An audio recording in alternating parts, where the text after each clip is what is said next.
আজকের এই সময় কেউ কাটায় ঘুমায়, কেউ করে কাজ, কেউ করে সাজ, কেউ বাটে মশলা, কেউ হয় ফর্সা। এই বাটাবাটি লাটালাটি ফাটাফাটি সব কিছুর মূল শুরুতেই ভুল যাজ্ঞে সব কথা আপনাদের মাঝে যেন আমি প্রতিদিন এই নিত্য নতুন রুগীর ভিডিও নিয়ে করতে পারি দেখা। বন্ধুরা, আপনারা যে বৌদিকে দেখতে পাচ্ছেন আমার সামনে, আমি বৌদিকে আগেও কখনো দেখাইনি। ওনার বডিটা দেখে হয়তো বুঝতেছেন আপনারা ক্যালকিরিয়া কার্ভ দিবেন, কিন্তু আমি ক্যালকিরিয়া কার্ভ কিন্তু ওনাকে দেইনি। উনি কী নিয়ে আসছে, কী সমস্যা ছিল, এটাই আপনাদের জানাবো। বৌদি নমস্কার। হ্যাঁ, নমস্কার দাদা। বৌদি, আপনার কি সমস্যা ছিল একটু দেখান তো। বৌদি, কি সমস্যা ছিল? আমার এই পায়ে এইখানে ঘা হয়েছিল, আচ্ছা। মারাত্মক আকারে ঘা হয়েছিল, সারছিল না। হ্যাঁ। এই জন্য ওষুধ খেয়েছিলাম। তা এখন ওষুধ খাওয়ার পরে পার ঘা সম্পূর্ণ ভালো হয়ে গেছে। আচ্ছা, দেখি বৌদি। বন্ধুরা, এইখানে ছিল তাই তো বৌদি? হুম। এইখানে কোন স্থানটা দেখান, সেই স্থানটা এইখানে এইখানে এখানে প্রচন্ড আকারে ঘা ঘা হয়েছিল। হয়েছিল। মানে সেটা একজিমা কোয়ালিটির এবং মানে রস বেরোতো, রস বেরোতো, চুলকানি, অনেক কষ্ট হতো। তো এই ওষুধ খেয়ে আপনি এখন 100% ভালো, এখন সম্পূর্ণ ভালো, সম্পূর্ণ ভালো। বন্ধুরা, আমার এই বৌদির ভিডিওটা আপনারা অনেক আগে দেখেছেন, যেহেতু উনি হচ্ছে আমার এই খুলনা সুন্দরবন কয়রা, তো এই লাইনের রোগী আমার বৌদি হন। তো আমাকে মাঝে মাঝে আমি যখন এখানে আসি বেড়াইতে, তখন আমার বৌদিকে দেখি, বা আমি, আপনারা জানেন আমি যেখানে বেড়াইতে যাই সেখানেই রুগী আসে আর কি আমার কাছে, এবং আমি রুগীগুলো দেখে দেই। তো যাই হোক, আমারও ভালো লাগে আসলে বেড়াইতে গেলেও সেখানে রুগী আসে, সেখানে আমি দেখি। আর আমার এই বৌদিকে ওষুধ দিয়েছিলাম তখন। আপনারা কী কী ওষুধ দিয়েছিলাম আপনারা, আমি লিঙ্ক দিয়ে দেবো, আপনারা দেখে নেবেন সেই বৌদির। যে ওনার পায়ে যে ঘা হয়েছিল, ঘাটা দেখে অনেকে বলেছিলেন পাটা কাটা লাগবে। অনেকে আমাকে মেসেজ করেছিলেন হোয়াটসঅ্যাপে এবং মেসেঞ্জারে। আজকে দেখলেন বৌদির 100% সেটা নেই। কিন্তু আজকে আমার বৌদি কী সমস্যার জন্য আসছে? বৌদি, কী সমস্যার জন্য আসছেন? আমি হচ্ছে আমার গোসল করার পরে লিঙ্গ দিয়ে সাদা স্রাব বের হয়। অল্প বেরোয় না প্রচুর? প্রচুর বেরোয়, জলের মতন।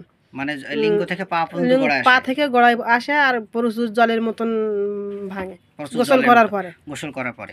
তো বন্ধুরা, আমাদের ভ্যাজাইনাল ক্যানাল দিয়ে আমাদের জরায়ু থেকে যে ডিসচার্জটা আসে, মানে যে সাদা স্রাব বা লিউকোরিয়া আসে, এটা কোনো সমস্যা না বন্ধুরা। আপনারা যারা জানেন না সাদা স্রাব হলেই যে ওষুধ খান, এটা কোনো ভিত্তি নেই। সাদা স্রাব হলে আমাদের জরায়ু এবং লিঙ্গ, আমাদের যে ভ্যাজাইনাল ক্যানাল, এটা অনেক ভালো থাকে। তাহলে আপনারা জানলেন বন্ধুরা, সাদা স্রাব কোনো রোগ নয়। সাদা স্রাব ভাঙলে আপনারা ডাক্তারবাবুদের কাছে যাবেন না।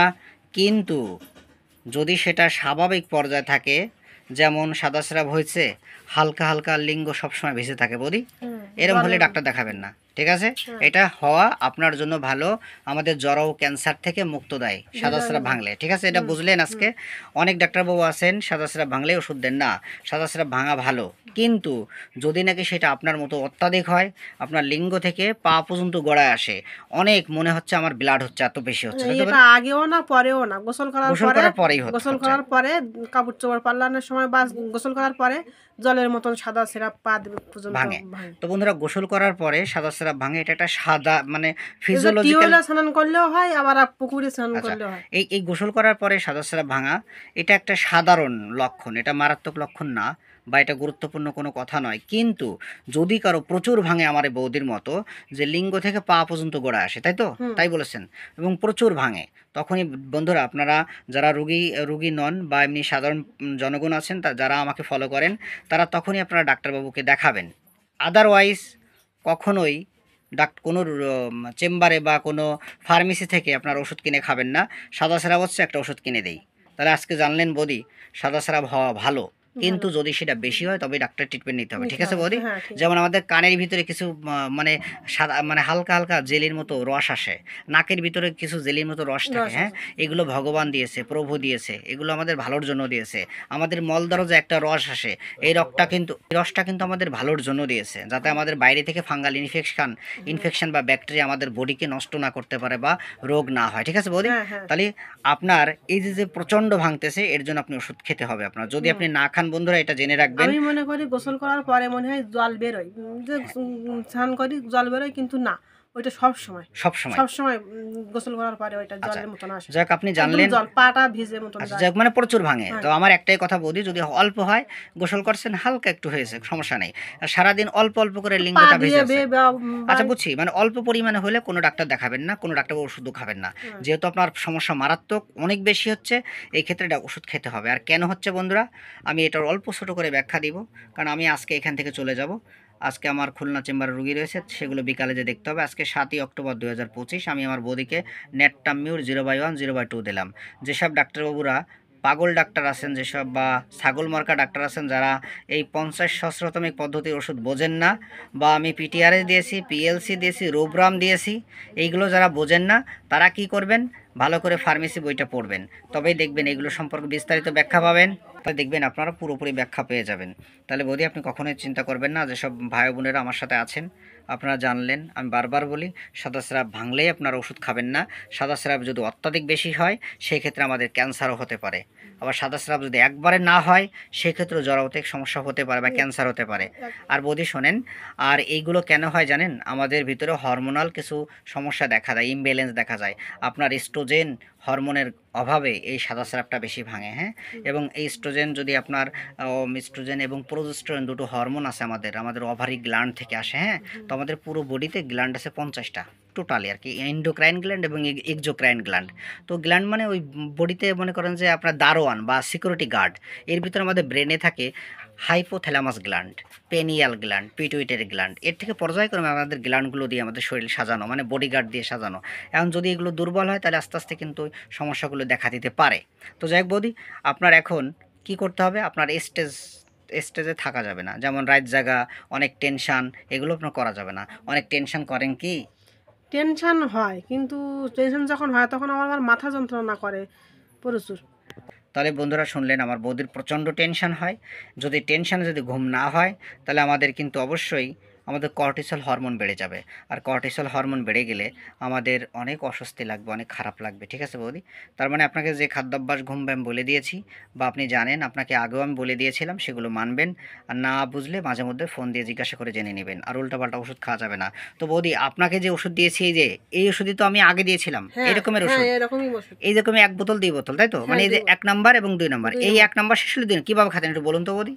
এই 1 নম্বর ওষুধ আর 2 নম্বর ওষুধ। 1 নম্বর ওষুধ আগে খেতাম 1 গ্লাস পানির ভিতরে 1 সেবি ওষুধ মিশিয়ে, তারপরে 1 মুটকি খেয়ে বাকি সব ফেলে দিতাম। এইটা শেষ হলে এটা নাকি? এইটা প্রথমটা শেষ হলে দ্বিতীয়টা, মানে এটা 15 দিন, তারপরে শুরু। তার মানে 2 বোতলে 1 মাস দিত, তাই তো? যারা জানতে চেয়েছেন বন্ধুরা আমি এটা কিভাবে তৈরি করি, হয়তো অন্য একদিন আমি ডাইরেক্ট লাইভে দেখাবো কিভাবে ওষুধটা তৈরি করে দিই। অনেকে জানতে চেয়েছেন। আর আসলে এভাবে অনলাইনে এত শেখা যায় না। যারা ভালো জানতে চান, যারা শিখতে চান, আমার মতো যারা শেখার আগ্রহ আছে যাদের বেশি, তারা অবশ্যই ভালো কোনো ডাক্তারের কাছে যাবেন, সরাসরি শিখে আসবেন। এবং আমার কাছে যদি কেউ আসতে চান, যদি জানতে চান, সরাসরি আসতে পারেন, কোনো সমস্যা নেই। আমি তেমন কিছু জানি না, যতটুকু জানি আপনাদের জানানোর চেষ্টা করব। তো আমার বৌদিকে আজকে আমি এত মেডিসিন থাকতে ওনাকে নেটটামিউর 0/1 0/2 কেন দিলাম? আমার বৌদিকে কেন দিলাম এটা একটা কথা। ওনার মানসিক প্রচণ্ড চাপ, তাই তো বৌদি? হ্যাঁ, প্রচণ্ড কষ্ট। হ্যাঁ, কষ্ট আছে। মা বাবা যারা মারা গেছে তাদের কথা মনে পড়লে বুক ফেটে কান্না আসে। কান্না আসে। কাঁচা লবণ ছাড়া ভাত খেতে পারেন না। কাঁচা লবণ পছন্দ, কাঁচা লবণ খুব পছন্দ। মিষ্টিও প্রচণ্ড পছন্দ, কিন্তু মিষ্টি পছন্দ, কিন্তু খেতে গেলে দাঁত টিস করে, এজন্য খেতে পারে মানে না। দাঁতের ভিতর জ্বালা করে, ব্যথা করে, জ্বালা করে না, তবে ওই রি করে। আর যাই হোক, এক একটা অঞ্চলের একটা ভাষা, মানে দাঁতের ভিতর অস্বস্তি লাগে, এই জন্য উনি মিষ্টি খায় না। মানে মিষ্টি খেতে অনেক পছন্দ। তার মানে বন্ধুরা, মিষ্টি প্রচণ্ড পছন্দ এবং লবণ প্রচণ্ড পছন্দ, এবং বৌদির যৌন চাহিদা একবারে নেই, তাই বলেছেন? একটু কম কম আর কি। এটা বন্ধুরা আছে আমাদের সিপিয়াতেও কিন্তু এই লক্ষণটি আছে। আর আমি বলে রাখি, আমাদের রেপার্টরিতে এই লক্ষণে অনেক মেডিসিন পাবেন, বিশেষ করে 5 থেকে 7টা মেডিসিন ফার্স্ট গ্রেডে আছে। সিপিলিনামকে পাবেন, নেটটামিউরকে পাবেন, সেপিয়াকে পাবেন, ক্যালকিরিয়া কার্পকে পাবেন, অ্যাসিড নাইটিক মেডিসিনটাকেও পাবেন। এই 5টা মেডিসিন কিন্তু আমাদের ফার্স্ট গ্রেডে কাজ করে এই রোগে, যে গোসলে পড়া প্রচণ্ড সাদা স্রাব। আর এটা আপনারা জেনে রাখলেন, বা বৌদি আজকে আপনি জানতে পারলেন যে সাদা স্রাব কিন্তু আমাদের ফাঙ্গাল ইনফেকশনের কারণে হতে পারে। আমাদের ইউটিআই, জরাউতে যদি ইনফেকশন হয় সেটাও হতে পারে। এখন আপনার এই যদি ভালো পানি ব্যবহার না করা হয় সেক্ষেত্রে জরাউতে ইনফেকশন হতে পারে। তাহলে আপনি কি করবেন? আপনি টয়লেট করার পরে আগে আপনি সামনে ধোবেন, তারপরে পিছনে দেবেন। আমি কি বুঝাতে পারছি বৌদি? যারা ভিডিও শুনতেছেন, এই প্রস্রাবে ইনফেকশনের বড় একটা লক্ষণ, যেটা অনেক ডাক্তারবাবু বলে না, সেটা হচ্ছে আগে আমরা টয়লেট শেষ আমরা আগে সামনে ধোবো, তারপর পিছনে দিয়ে সাবানে হাত দিয়ে আমরা মোটামুটি পরিষ্কার হয়ে চলে আসবো। এইটা যদি মেনে চলেন তাহলে আপনার এই সাদা স্রাবটা কমে যাবে। আর রাত্রে ঘুমানোর সময় অবশ্যই পরিষ্কার পরিচ্ছন্ন ঘুমাবেন। আমি বাংলা যা বলছি আপনি বুঝছেন বৌদি? হ্যাঁ, বুঝতে পারছি। ঠিক আছে বৌদি, আপনার এই ভিডিওটা যদি আমার জুনিয়র ভাই বোনের এবং জনসাধারণ দেখে তাদের মনোবল বাড়ে, আপনার সমস্যা আছে বৌদি? না, কোনো সমস্যা নেই। ঠিক আছে বৌদি, আপনি ভিডিওতে সাহায্য এবং সহযোগিতা করার জন্য ধন্যবাদ। আজকে আমি বৌদিকে এই নেটটা আমি 0/0/2 দিলাম আজকে 7ই অক্টোবর 2025। ঠিক আছে বৌদি, অসংখ্য ধন্যবাদ আপনাকে।